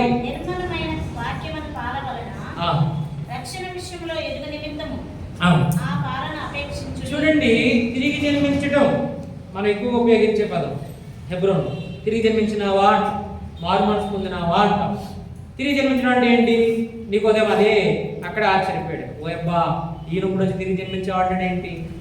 86, 100, 90 సంవత్సరాల వయసులో ముసలోడిని నేను ఇప్పుడు తల్లి గర్భంలో పోయి మళ్ళీ ఎట్లా రాదాము అని అర్థం కాదు. కాబట్టి లేఖనం ఏం చెప్తుందంటే, మన మనస్సు ఎలా ఉండాలంటే తిరిగి జన్మించిన అనుభవం, మారు మనసు పొందిన అనుభవం అంటే ఏంటో తెలుసా? మనం పుట్టినప్పుడు మన మనసు ఎలా ఉందంటే, మనం జన్మించినప్పుడు మన తల్లి ఒడిలో మనం పాలు తాగుతున్నప్పుడు మన హృదయం ఎట్లా ఉంది? ఎట్లా ఉందా అసలు? ఎట్లా ఉందా? మరి ఎట్లా ఉంది? ఎట్లా ఉంది? కోపం, అన్నతమ్ముడు. మన అక్క మనకంటే ముందు పుట్టిన వాళ్ళు పాలు తాగారు, ఆ తాగిన పాలు నేను తాగను అన్నామా? ఎందుకు అనలేదు? ఏమి లేదు, అసూయ లేదు, అసూయ లేదు. క్రొత్తగా జన్మించిన శిశువుని పోలి ఆ క్రొత్త మనస్సు అంటే తల్లి గర్భంలో నుండి బయటకు వచ్చినప్పుడు మన మనస్సు ఎట్లా ఉందో అట్లా మరలా తిరిగి చేసేది దేవుని వాక్యం. ఎందుకని? తల్లి గర్భంలో ఉన్నప్పుడు దేవుడు మనకి ఇచ్చిన హృదయం దేవుడు ఇచ్చింది, కానీ భూలోకానికి వచ్చినంత మనం పాడు చేసుకున్నాం దాన్ని. అంటే ఒక మాటలో చెప్పాలంటే ఎలా ఉన్నది, దేంతో పోల్దాం, ఒక కలర్తో పోలిస్తే ఒక తెల్లని, అది అన్వేషణ వైట్ షర్ట్ అది నాకంటే బాగుంది కదా, అంత తెల్లని హృదయం. అటువంటి హృదయానికి లోకానికి వచ్చిన దేవుడు ప్రతి మనస్సును, ప్రతి హృదయాన్ని అంత పవిత్రపరిచి, అంత పరిశుద్ధపరిచి ఈ లోకానికి పంపించినాడు. కానీ ఈ లోకానికి వచ్చిన తర్వాత ఏం జరిగింది? ప్రసంగి గ్రంథం 7వ అధ్యాయంలో ప్రసంగి ఆ మాట అంటాడు. ప్రసంగి ఆ మాట అంటాడు. చూడండి, ప్రసంగి గ్రంథం 7వ అధ్యాయం ఆఖరి వచనం. ప్రసంగి గ్రంథం 7వ అధ్యాయం ఆఖరి వచనం. ఇది ఒకటి మాత్రమే నేను కలిగి ఉంటుంది, ఏమనగా దేవుడు నరులను యథార్థవంతులుగా. అంటే మన హృదయం ఎలా ఉంది? యథార్థంగా ఉంది. ఏ దోషం లేదు, ఏ ఒక్కరితనం లేదు, ఏ మోసం లేదు, ఏ కోపం లేదు, ఏ అసూయ లేదు, ఏ ద్వేషము లేదు. అంత పవిత్రంగా, అంత పరిశుద్ధంగా ఉంది మన మనస్సు, మన హృదయం. కానీ ఈ లోకంలోకి వచ్చిన తర్వాత కాలక్రమేణా మనం ఎదుగుతూ ఉన్న కొలది ఏం చేసినామక్క? వివిధమైన తంత్రాలు కల్పించుకున్నాం బతుకు తెరువు కొరకు. దానికి పెట్టిన పేరేంటి? అరే ఆ మాత్రం లేకపోతే బతకలే కూడా, ఆ మాత్రం కదా. అదే కాలం సహోదరికి ఫోన్ చేసి ఆ బంధువే, మామయ్య ఎట్లా ఉంది పరిస్థితి అన్నట్టు ఏమిగా మాట ఆలోచిస్తున్నామంటే, ఏం నేను ఎవరి స్వార్థం వాళ్ళు చూసుకున్నారు, నా స్వార్థం నేను చూసుకోవాలి తప్ప అంటే ఏమొచ్చేస్తున్నాను. అలాగే మనిషి ఎదుగుతూ ఉన్న కొలది ఏం చేసుకున్నాడు? పాడైపోయినాడు. ఎక్కడ పాడైపోయినాడు? అంతరంగంలో పాడైపోయిన మానవ మొట్టమొదటిగా. బాహ్యంగా పాడైపోయిన స్థితి కంటే అంతరంగంలో పాడైపోయిన స్థితి గొప్పది. అందుకే అన్నాడు, హృదయం అన్నిటికంటే మోసకరమైనది, అది ఘోరమైన వ్యాధి కలది, దాన్ని గ్రహింపగలవాడు ఎవరు గ్రహించలేకపోతున్నారు. మానవుల్లో హృదయాన్ని పెట్టిన దేవుడే ఆ హృదయాన్ని పరిశీలించినప్పుడు అది పాడైపోయిందని గ్రహించినాడు. అందుకే మార్కు సువార్త 7వ అధ్యాయంలో మనం చూస్తూ ఉన్నప్పుడు 20వ వచనము 21వ వచనంలో యేసు ప్రభువు చెప్తూ ఉన్నారు ఏమని? మార్కు సువార్త 7వ అధ్యాయం 20వ వచనం 21వ వచనం, మనుషుని లోపల నుండి బయలువెళ్ళినది మనిషిని అపవిత్రునిగా చేస్తున్నది. లోపల నుండి అనగా మనుషుల హృదయంలో నుండి దురాలోచనలు, ధార్మములు, దొంగతనములు, నరహత్యలు, వ్యభిచారములు, లోపములు, చెడుతనములు, కృత్రిమములు, కామవికారము, మత్సరము, జయదోషణ, అహంభావం, అవివేకము వచ్చును. ఎవరు చెప్పారు చెడ్డమని? ఏ గురువు చెప్పినాడు? ఏ ఉపదేశకుడు చెప్పినాడు? ఏ సేవకుడు చెప్పినాడు? ఏ యాజకుడు చెప్పినాడు? ఏ ప్రవక్త చెప్పినాడు? ఎవరు చెప్పలేకపోతున్నారు. ఎందుకంటే అందరూ హృదయాలు చెడిపోయింది. పవిత్రమైన హృదయం, నిష్కళంకమైన హృదయం యేసు ప్రభువు. అందుకని ఆ దేవుడు భూమి మీదకి వచ్చి చెప్తున్నాడు, ఈ చెడ్డవాళ్ళని మనిషిని లోపల నుండి బయటకు వెళ్ళి మనిషిని ఏం చేస్తున్నాయి? చెడు మనం ఏమంటామంటే, మా అబ్బాయి మా దగ్గర ఉన్నప్పుడు బాగానే ఉన్నాడంటే ఆ మాటలు వచ్చింది మార్చేసింది. ఎవరి మంది పడి ఉంటుంది? అత్తగారు అంటారు అంతే కదా. ఇంకా కొంతమంది అంటారు, మా అబ్బాయి చాలా మంచివాడండి, వాడి చేతకి పాడైపోయాడు. నేను అంటాను, మన పిల్లలు పాడైపోవడానికి, మన అబ్బాయి పాడైపోవడానికి, మనకు అమ్మాయి పాడైపోవడానికి అవతరాలకు తప్పేం కాదు. ఒకవేళ ఉంటే ఉండొచ్చు, అది 50%. మిగిలిన 50% ఎక్కడ ఉందో తెలుసా? ఆల్రెడీ స్టోరేజ్ అయ్యి ఉంది. ఇక్కడ చెయ్యాలి, చూడాలి, తినాలి, తాగాలి, వెళ్ళాలి అనే ఆలోచన ఎక్కడ ఉంది. అలాంటి ఆలోచన కలిగిన వాడు మనకు దొరికినప్పుడు మన అగ్నిగుణాలు ఆద్యం పోసినట్టుగా భలే బాబా అబ్బా నిన్నాళ్ళకు ఒక మంచోడు దొరికాడు మనకి. ఇప్పుడు వరకు చెయ్యొద్దు, తినొద్దు, తాగొద్దు అనేవాళ్ళే కానీ అసలు నా ఇష్టాన్ని తెలిసినవాడు ఒకడు కూడా లేడు. భలే మంచి ఫ్రెండ్ దొరికాడని చెప్పేసి బలం తెచ్చుకుంది పోయి పాడైపోయింది. ఒక మనిషి పాడైపోవడం కారణం అంతరంగం. అందుకే హృదయం మానవునికి ఎలాంటిదో తెలుసా? ఒక స్టీరింగ్ లాంటిది. ఒక కారుకు స్టీరింగ్ ఎలాగో, ఒక బైక్ లేక సైకిల్కి హ్యాండిల్ ఎలాంటిదో మన హృదయం కూడా అలాంటిది. ఇది ఎటు నడిస్తే అటు నడుస్తామా, ఎటు తిప్పితే అటు నడుస్తాం. అందుకనే మనం గమనించాలి, ఇటువంటి చెడిపోయిన హృదయంతో మనం ఈ లోకంలో ఉంటాం. రకరకాల తంత్రాలు కల్పించుకుని మన హృదయం చెడిపోతూ వచ్చింది. అయితే కరుణ సంపన్న దేవుడు మన పాపాలను క్షమించి మన జీవితాన్ని బాగు చేసి ఆయన రక్తంతో మన హృదయాన్ని కడగాలనుకుంటున్నాడు.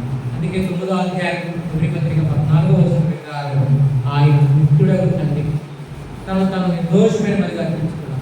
యేసుక్రీస్తు ప్రభు వారి రక్తం మన మనస్సాక్షిని శుద్ధి చేస్తుంది. ప్రభువులో చేయడానికి అర్హత ఇది. ఎందుకు మనం ఇక్కడ పరీక్షించుకుంటున్నాం, పరిశీలన చేసుకుంటున్నామంటే వారు మనసు పొందినామని చెప్పుకున్నాం, మనం తిరిగి జన్మించినామని చెప్పుకున్నాం. మన మనస్సాక్షి మంచిగా ఉంటే కనుక ఇలాగా మనం జాగ్రత్త చేసేది ఎవరు తెలుసా, జాగ్రత్త పరిచేది ఎవరు తెలుసా? ఆ మనస్సాక్షి. కొంతమంది అంటారు ఆ పిల్లలు పాడైపోవడానికి సేవకుడండి కాదు అంటారు. అలా అయితే సమయం కూడా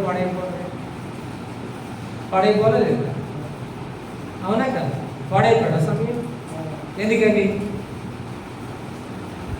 నేనంటాను, మీ పిల్లల్ని మేము పాడు చేయలేము, మీ పిల్లల్ని మేము బాగు చేయలేము. మీ పిల్లలు పాడైపోవడానికి మీరే కాదు, మీ పిల్లలు బాగుపడడానికి మీరే కాదు. ఎస్, మీ కుటుంబానికి మీరే మొట్టమొదటి యాజకులు, మీ కుటుంబానికి మీరే మొట్టమొదటి సేవకులు. అది ఎప్పుడు మర్చిపోతుంది. అందుకని మనం గమనించాలి, మన మనస్సాక్షిని మనం ఏం చేయాలంట? పరీక్షించుకోవాలి, పరిశీలన చేసుకోవాలి. ఏ విషయంలో పరీక్షించుకోవాలి? ఒక మాట అట్లా తీసుకొచ్చేస్తాం. పేతురు రాసిన మొదటి పత్రిక 1వ అధ్యాయము మనము చూసినాము, ఆ వచనం చదివినాము. 14వ వచనము 16వ వచనాలు కలుస్తున్నాయి కదండి. ఆ భాగాన్ని చూద్దాం. ఏం పరీక్షించుకోవాలి, ఏం పరిశీలన చేసుకోవాలి? పేతురు రాసిన మొదటి పత్రిక 1వ అధ్యాయము 14, 16 వచనాలు మనం చూసాం. నేను పరిశుద్ధుడనై ఉన్నాను కనుక మీరును పరిశుద్ధులై ఉండుడి అని వ్రాయబడి ఉన్నది. అనగా మీరు విధేయుల పిల్లలై మీ పూర్వపు అజ్ఞాన దశలో మీకుండిన ఆశలను అనుసరించి ప్రవర్తింపక మిమ్మల్ని పిలిచిన వాడు పరిశుద్ధుడై ఉన్న ప్రకారం మీరు సమస్త ప్రవర్తనను పరిశుద్ధులై ఉండుడి. దేవుడు ఎవరంట? అదేంటంటే ప్రేమస్వరూపేలా పరిశుద్ధుని చేసిన మార్చుకుంటూ వెళ్ళిపోతానంటే నేనేం మార్చలేదండి. అది వాస్తవం, ఇది వాస్తవం. దేవుడు ఒక కోణంలోనే మనం చూస్తే సరిపో. దేవుడు ప్రేమ గలవాడు, అదే సమయంలో పరిశుద్ధుడు. ఆయన పాపిని ప్రేమించేంత గొప్ప ప్రేమ గలవాడు. తిరిగి మనలో పరిశుద్ధతను కోరుకుంటాడు. ప్రభు మనం రక్షించింది ఎందుకు? దేవుడిని రక్షించినాడు, పాపం నుండి మనం రక్షించినాడు. ఒకప్పుడు పాపంలో చెడిపోయి పడిపోయి తప్పించే నాదుడు లేక విడిపించే నాదుడు లేక మనం ఉన్నప్పుడు ఆయన మనల్ని ప్రేమించి మానవుడు ఏ లోకానికి వచ్చినాడు, రిక్తుడిగా ఏ లోకానికి వచ్చినాడు, ధీరుడిగా ఏ లోకానికి వచ్చినాడు. ఆయన మానవ స్వరూపం కలిగిన వాడే లోకానికి వచ్చినాడు. ఎందుకు వచ్చినాడు? మనం రక్షించడానికి. రక్షించి ఏం చేస్తున్నాడు? పరిశుద్ధులుగా చేస్తున్నాడు. ఇప్పుడు మన కర్తవ్యం ఏంటి? మన బాధ్యత ఏంటి? ఆయన మనకిచ్చిన పరిశుద్ధతను సంపూర్తి చేసుకుంటాడు. అందుకే సంఘాన్ని ఇచ్చాడు, అందుకే అపోస్తలులు ఇచ్చాడు, అందుకే ప్రవక్తలు ఇచ్చినాడు, అందుకే సువార్తికులు ఇచ్చినాడు, అందుకే కాపరులు ఇచ్చినాడు, అందుకే ఉపదేశకులు ఇచ్చినాడు. అది సంపూర్తి చేసుకోవాలి. ప్రభు రక్తంలో కడగబడిన మనము ఎలా ఉంటున్నామో జ్ఞాపకం చేసుకోవాలి. కనుకనే ఆయన పరిశుద్ధుడి కనుక మనల్ని పరిశుద్ధపరిచిన దేవుడు, పాపమును నడిపించిన దేవుడు, విమోచించిన దేవుడు మన నుంచి ఏం కోరుకుంటున్నాడు? పరిశుద్ధతను కోరుకుంటున్నాడు. మరి మనం పరిశుద్ధులుగా ఉన్నాం. ఈ రోజున సమస్య అది. మనకు తెలియకుండా ఏమనుకుంటున్నామంటే ప్రభు దగ్గరికి వచ్చి ఏదేదో అడుగుతున్నాం.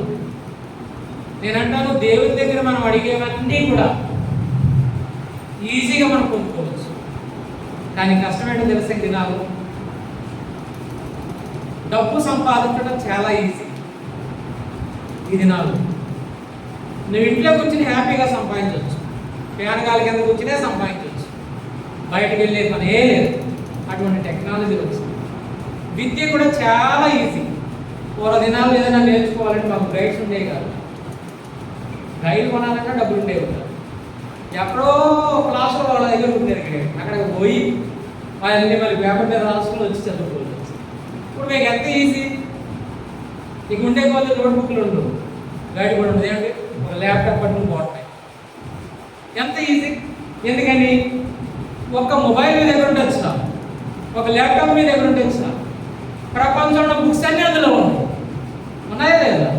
ఒక్క నొక్కు నొక్కగానే ఏదో కొండ మీద కోతి దిగి వస్తుంది అన్నట్టు కదండి. అది అమెరికా యూనివర్సిటీలో ఉన్నటువంటి బుక్ అయినా సరే వస్తుందా? రాను అంటదా? అందు అనడానికి ధైర్యం లేదు. విద్య ఈజీ, జ్ఞానం ఈజీ, డబ్బు సంపాదించడం ఈజీ, అందం కలిగడం ఈజీ, మెడికల్ ఈజీ, ఆరోగ్యం ఈజీ, అన్నీ ఈజీ. కష్టమేంటో తెలుసా? పరిశుద్ధంగా జీవించడం. అది చిన్నవారు మొదలుకొని పెద్దవారి వరకు అందరికీ కష్టమైంది. నేనంటాను 24 గంటలు ఏ తప్పు చేయకుండా అబద్ధం ఆడకుండా ఉన్నట్టు కష్టమా కాదు? కష్టమా కాదు? చాలా కష్టం. ఎప్పుడైనా తీర్మానం చేసుకుంటావు, ప్రభా అసలు ఇంకా నా జీవితంలో పాపం నేను ప్రభా, అబద్ధం ఆడను ప్రభా అని తీర్మానం చేసుకుని ఈ మందిరం మెట్లు దగ్గర మునిపై మెసేజ్ వస్తుంది, ఎక్కడ ఉన్నావు? ఇప్పుడు ఏం చెప్పాలా? చెప్తే కోపం వస్తుందేమో, ఎందుకు అనవసరంగా దూరం అయిపోవాలా? నేనా వచ్చేసిన ఆల్రెడీ ఆ రింగ్ రోడ్ దాటేసి మన బొందులకే తిరిగాను.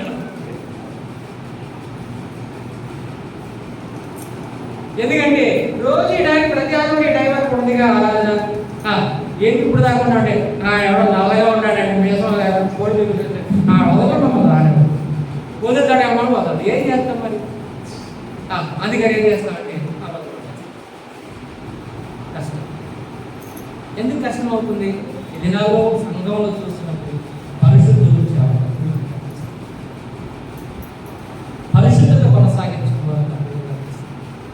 పరిశుద్ధులు లేరని నేను అన్నాను, పరిశుద్ధులు కారని నేను అన్నాను.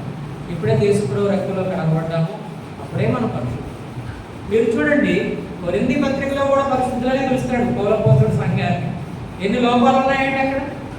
5వ అధ్యాయానికి వెళ్తే మొదటి వచనంలో ఏం చదవాలి అనిపిస్తుంది, ఎట్లా ఈ మైండ్లో చదవాలి అనిపిస్తుంది. అన్యజనుల్లో సైతము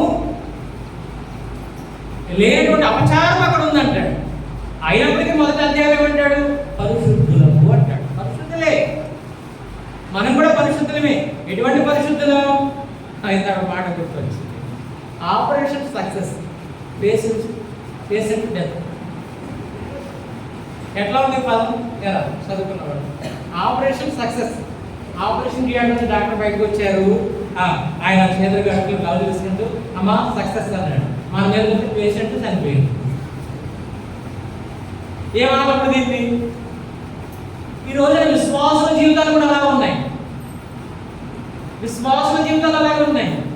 ఆపరేషన్ సక్సెస్, రక్షణ వచ్చింది, పేషెంట్ డెత్, విశ్వాస డెత్ కనిపిస్తుంది. అరే ఇన్ని లక్షల ఖర్చు పెట్టి ఆపరేషన్ చేయించాము, సక్సెస్ అన్నాడు. స్వీట్లు పంచుకున్నారు, ఆదివారం మందిరంలో స్వీట్లు పంచుదామంటే టుప్పుమని రాలేదు. ఎట్లా పంచేది? ఇప్పుడు ఎట్లా ఆనందించేది, ఎట్లా సంతోషించేది అన్నట్లుగా రక్షించబడలేదా అంటే రక్షించబడ్డాం, పరిశుద్ధపరచబడలేదా అంటే పరిశుద్ధపరచబడ్డాం, విశ్వాసం కాదంటే విశ్వాసులమే, సంఘస్థులం కాదంటే సంఘస్థులమే, ఆరాధన రాదంటే వచ్చు, ప్రార్థన రాదంటే వచ్చు, ప్రభువులు చేయమంటే వేస్తాం, పాట పాడమంటే నెంబర్ 1గా పాడతాం. కానీ పరిశుద్ధత చూస్తా అంటే ఎందుకని ఇట్లా జరుగుతుంది? కాబట్టి మనం పరీక్షించుకోవాలి. ప్రభు మనకి ఇచ్చిన పరిశుద్ధతను సంపూర్ణ చేసుకోవాలి. చక్కగా ఆరాధన చేస్తాం. ప్రభువా మా పాపముల నుండి మమ్మల్ని విడిపించినందుకు మహిమ, ఘనత, ప్రభావములు నీకు ఆరోపిస్తున్నావు, నన్ను ఆరోపించు. ఆయన ఏమన్నా పాపం లేదని ధైర్యంగా చెప్పగలను. ప్రభు దగ్గర నాపై లోపం లేదు ప్రభువా. నిజమే, ఒకప్పుడు ఏ పాపమును నువ్వు నన్ను విమోచించావు, ఏ ఆలోచన నుంచి నువ్వు నన్ను విమోచించావు, అది నాలో లేదు అని ధైర్యంగా చేసి చూపించగలమా? చెయ్యకపోతే రేపు మళ్ళీ అన్న మా ఇంటికి వచ్చి ఎందుకు ఎత్తలేదని అడుగుతాడేమో కదా. మా బ్రదర్ అన్న మన బ్రదర్ చేయాలి, నీకు ఎందుకయ్యా చెయ్యదే, నీకు ఎందుకు చెయ్యాలని నీకు విమర్శించాడు అడుగుతా. ఆయన అంతరంగం పనిచేస్తుంది, ఆయన మనస్సాక్షి పనిచేస్తుంది. ఆయన చెయ్యకపోతే నీలో లోపం, ఆయన నీకు లోపం కనిపించిందేమో. ఆయన చెయ్యకపోవడం ఆయనలో గొప్పతనం కనిపించింది నాకు. ఒక బ్రదర్ ఉన్నారు, బాప్తిజం కోసం అంటే ఓకే అన్న రైట్ అన్న మొత్తం మీద ఒప్పుకున్నాడు. తెల్లారితే బాప్తిజం గారు క్యాన్సిల్ అన్నాడు.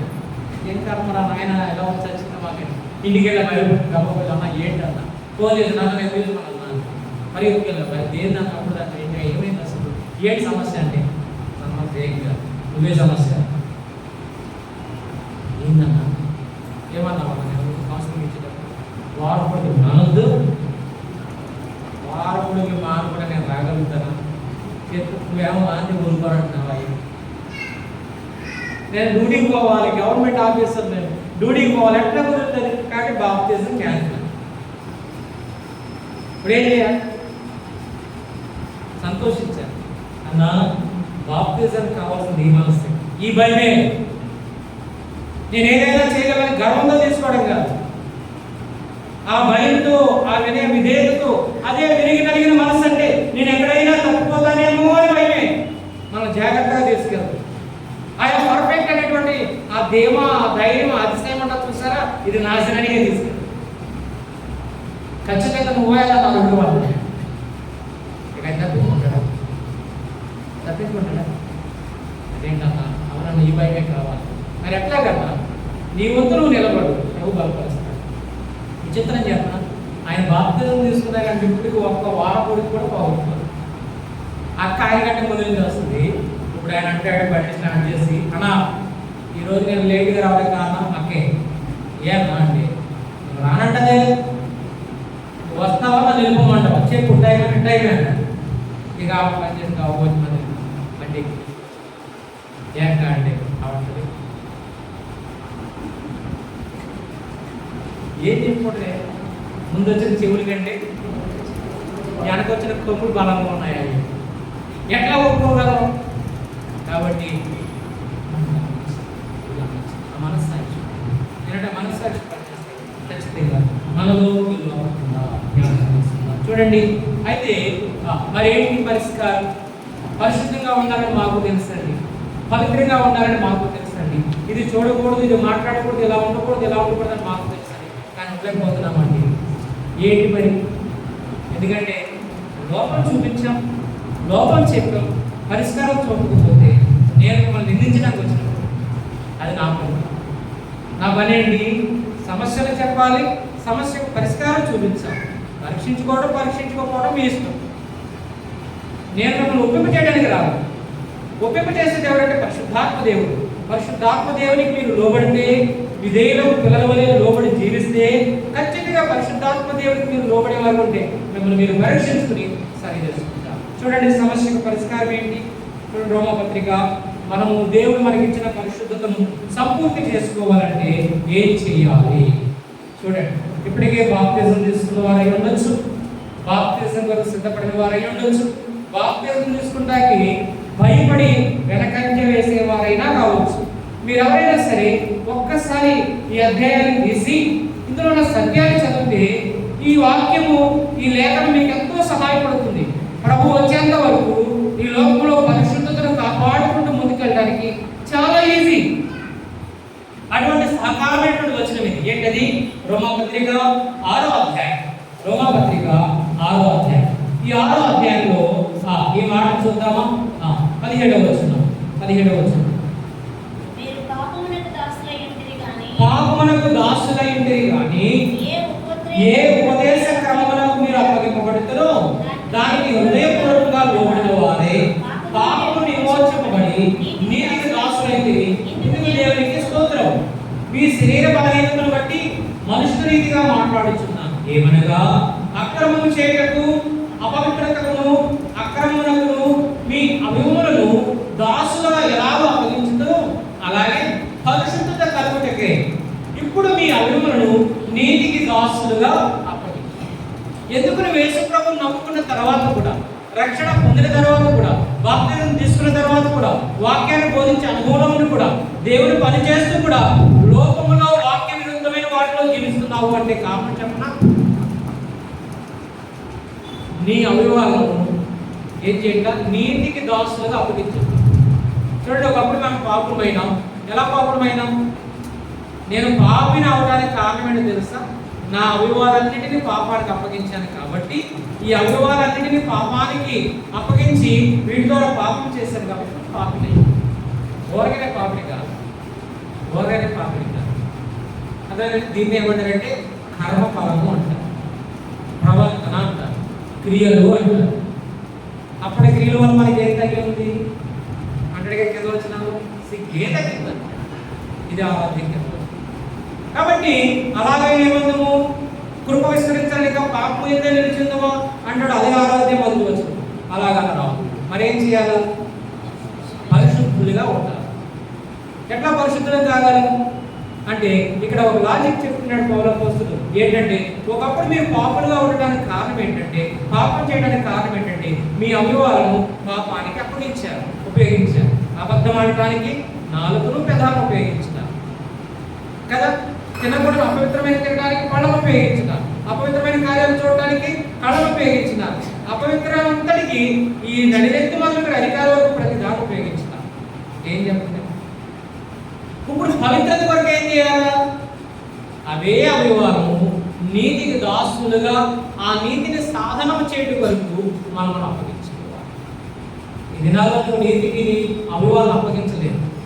రక్షించబడ్డాను, విశ్వాసమే, బాప్తిజం తీసుకున్నాం, పేరు మార్చుకున్నాం, 1932లోనే నేను మారు మనసు పొందనని చెప్పుకుంటున్నావు. కానీ నీ శరీరాన్ని యేసు ప్రభువుకి అప్పగించకపోతే, నీ జీవితాన్ని యేసు ప్రభువుకి అప్పగించకపోతే నీలో పవిత్రత స్థానం ఉండదు. ఇక రోమపత్రిక 12వ అధ్యాయంలో మొదటి వచనంలో అంటాడు పౌలు అపోస్తలుడు. ఏమంటాడు చూడండి, రోమపత్రిక 12వ అధ్యాయం మొదటి వచనం ఏమంటాడు? కాబట్టి సహోదరులారా, పరిశుద్ధమును దేవునికి అనుకూలమైన సజీవ యాగముగా మీ శరీరమును ఆయనకు సమర్పించుకుని దేవుని వాత్సల్యతను బట్టి మిమ్మల్ని బతిమాలుకుంటున్నారు. ఇట్టి సేవ, ఇట్టి సేవ. మరి మనమేమో మందిరానికి క్రమంగా రాము కదా, అన్నాడు పాటలు పాడుతుంటే కొంతమంది పాటలు పాడతారు. ఒకళ్ళు ఆరాధన చేస్తుంటే ఆమె నాలంతే. నాకు ఒక ఆడియో దొరికింది ఆ మధ్యకాలంలో. మార్టిన్ అంకుల్ పాట పాడుతుంటే ఎవరో రికార్డ్ చేశారు. అప్పుడు ఏముండేవండి, ఒక హార్మోని పెట్టే అలాగే వాళ్ళతో తబలా, ఒక అంజరానికి 2 వాద్యాలు కూడా ఉండేవి కాదు. పెద్ద పెద్ద సౌండ్ సిస్టమ్ కూడా లేదు.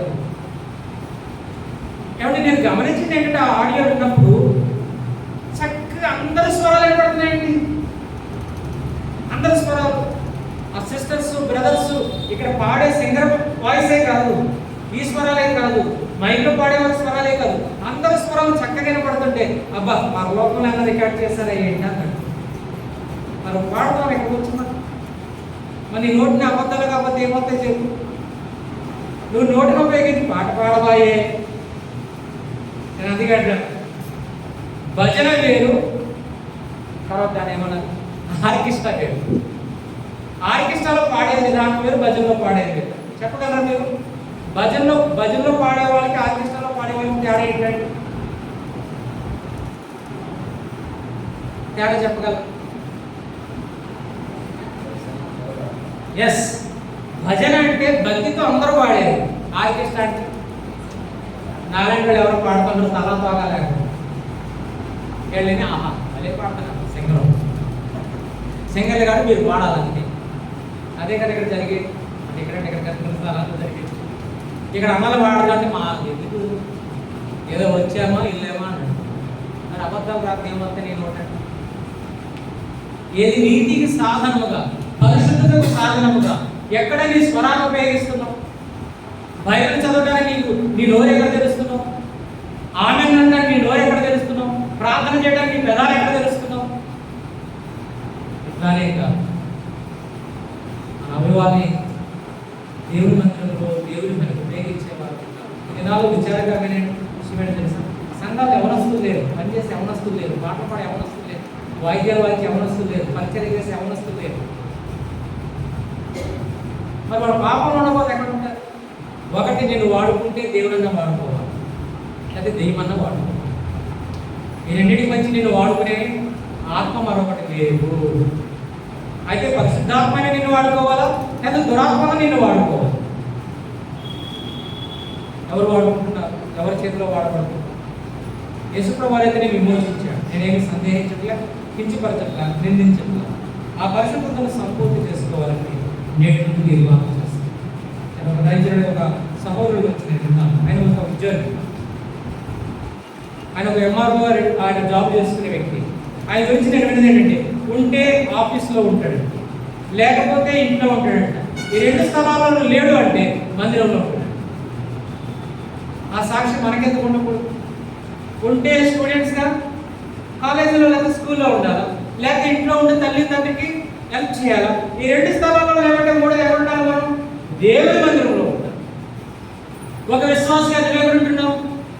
ఇలా నీతికి సాధనాలుగా నీ అవయవాలను అప్పగించకుండా నా హృదయం ఇచ్చాను ప్రభా, నా స్తుతి ఆరాధన నా హృదయాత్మనే కల్పిస్తున్నాను తండ్రి అంటే, నీదే ఎవరికో చేసుకోవాలి చేసి ఒకరి పాలు నక్కల పాలు చేసి ఇక్కడికి వచ్చి నీ గోడిలో ఎవరు కావాలంటాడు దేవుడు. అలా ప్రభు అయితే ఏం చేస్తున్నాడు? ఈ మాట పరిశుద్ధ గ్రంథం, ఇది మీ కొరకే విరవబడిన నా శరీరం, ఇది మీ కొరకే చిందించిన నా నిబంధన. చెప్పండి, యేసు ప్రభు ప్రేమించి మన కొరకు ఏదైనా మిగిల్చుకున్నాడా? ఆఖరి కొట్టు వరకు ఆయన నాగరికాల వలె తన దేహమంతా దొరకడానికి అది సాక్ష్యం ఏంటి? రక్షించబడ్డ నీ దేహం ఏంటి? రక్షించబడ్డ నీ జీవితం ఏంటి? రక్షించబడ్డ నీ సమర్పణ ఏంటి? ప్రభు పనికి ఏమైనా అవకాశం ఇస్తున్నావా? దేవుని మందిరానికి ఏమైనా అవకాశం ఇస్తున్నావా? దేవుని మందిరానికి బాధ్యత కలిగి ఉంటున్నావా? ఒక పని కలిగి ఉంటున్నావా? ఒక బ్రదర్ ఉన్నారు, ఆయన మందిరానికి వస్తావు. ఈ మధ్యకాలంలో ఆయన ఏమన్నారంటే, ఆ బ్రదర్ నా కోసం ప్రార్థన చేయండి, నేను శోధించబడుతున్నాను అన్నాడు. ఏంటంటే నైట్ ఎక్కువ టైం ఫోన్ చూస్తున్నాను, బాడీ లేదు పడుతున్నాను, ఎక్కువ టైం ఫోన్ చూస్తున్నాను. ఆ ఫోన్ నుంచి ఎలా విడిపించుకోవడం నాకు అర్థం కావట్లేదు, ప్రార్థన చేయండి. సరే బ్రదర్ చెప్పి ప్రార్థన చేస్తాను. ఈ మధ్యకాలంలో ఆయన ఎంఆర్ఓ ఆఫీస్ నుంచి కలెక్టర్ ఆఫీస్కి ట్రాన్స్ఫర్ అయ్యాడు. మొన్న వచ్చాడు, బ్రదరు అసలు నాకు ఖాళీ ఉంటుంది బ్రదరు, ఎందుకంటే నేను 9 గంటలకే దాదాపు 40 కిలోమీటర్లు జర్నీ చేయాలి, పొద్దునే లేవాలా, అలసిపోతున్నా, రాత్రి పడుకుపోతున్నా అంటే నేనేమంటే నా మాట ఎందుకంటే, బ్రదర్ మనం ఫోన్ చేస్తే మీరు ఫోన్ చేయలేదు, మెసేజ్ పెట్టి చూడలేదు, ఎక్కడ ఖాళీ బ్రదర్, ఫోన్ చేస్తే ఖాళీయే లేదు. దేవుడు స్తోత్రం అమ్మా. ఏ అంటే అదే కదా నువ్వు ప్రార్థన చేయమన్నా, నువ్వు బిజీగా ఉండాలా. ఉంటే ప్రభు పనులు బిజీగా ఉంటే, ప్రభు పనులు బిజీగా ఉంటే విస్తారమైన పరిచర్యలో మనం పాల్గొని పొందేవారు ఉంటారు. అప్పుడు నీ దేహం పరిశుద్ధంగా పవిత్రంగా ఉంటుంది. పవిత్రపరచబడ్డ నీవు ఆ పరిశుద్ధంగా నా పవిత్రతను కాపాడుకుంటూ ముందుకెళ్ళగలవు. అలా ఉన్నావా? కాబట్టి ఎప్పుడైనా సరే సంఘంలో ఒక అనౌన్స్మెంట్ ఉంటే, ఒక ప్రకటన ఉంటే దాని వరకు సిద్ధపడు. ఇక్కడి నుంచి ప్రభావ నేను ఇది చేస్తాను, నేను ఇది చూస్తాను, నేను వెళ్తాను, ఇదే చూపించు. దేవుడు తప్పక నీ పరిశుద్ధతను కాపాడుతాడు, జ్ఞానపరుస్తాడు. ఒక సేవకు విజయవాడలో వివాహం జరిగింది. నేను ఆశ్చర్యపోయి ఈ మధ్యకాలంలో కూడా సాక్షి నేను ఆ పెళ్ళికొడు గురించి స్థానిక సేవకు నేను సాక్షి ఇస్తున్నాను తెలుసా. నా మందిరానికి వచ్చే ఈ బ్రదరు ఒకటే చెప్తున్నాను, తల్లి అని పెళ్లి కుమార్తెగా అంటాడు. ఈ బ్రదర్ నీకు ఇచ్చే గిఫ్ట్ ఏంటి తెలుసా? ఈయన బ్రహ్మచర్య కలిగిన వాడు, ఈలో చిన్న లోపం కూడా లేదు, ఈయన ఈ బ్రహ్మచర్యాన్ని గిఫ్ట్గా ఇస్తున్నాడు, దేవునికి ఇచ్చే గొప్ప బాధ. ఎంతమంది అవసరం ఉన్నారండి ఇది? నా బాగా అంటున్నాను, పెళ్లి కాలంలో పరిశుద్ధ వివాహం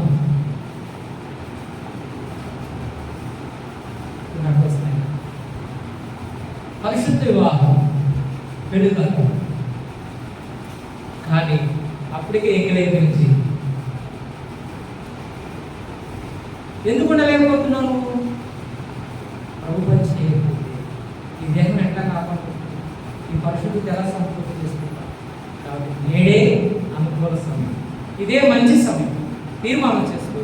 ప్రభుత్వంలో వచ్చి పౌలపోస్తలుడు అన్నాడు, ఎవడైనా పని చేయకుండా ఉన్నాడగా వాడేం చేయకూడదంట, పరిశీలన చేస్తాను. కాస్త సమయం కూడా క్షమించారా? ప్రార్థన